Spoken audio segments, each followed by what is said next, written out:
My name is Adina Mark. I'm an American-Israeli. My mother was murdered in a brutal act of Palestinian terrorism.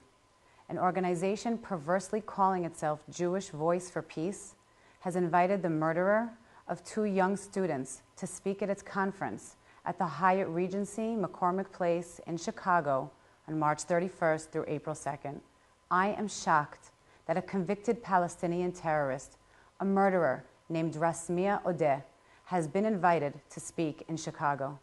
It is also beyond belief that this same terrorist is now an organizer of the Women's March, whose stated goal is to advance human rights, including nonviolence. Raismia Odeh was the mastermind behind a bombing in a Jerusalem supermarket in February of 1969. Leon Kanner was 21, and Edward Jaffe was 22 when they were murdered. Odeh prepared explosives and put them in coffee cans in a supermarket with the intent to kill innocent people. Every citizen of Chicago should be outraged that a terrorist has been invited to speak in a conference in their city.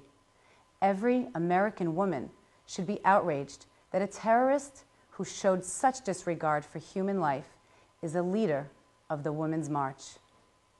Odeh was found guilty and convicted of terrorism, but lied her way into America in 1995 after she was released in a prisoner exchange. She claimed she had never been convicted of a crime. She also applied to be a citizen 9 years later. In 2014, she was convicted of fraud and sentenced to be deported, but is now free on appeal. If my mother's murderers were celebrated in this way, I would feel that my mother was being murdered again, this time by the people celebrating terror. Leon, Edward, and my mother cannot speak up for themselves. Please speak up for American victims of Palestinian terrorism.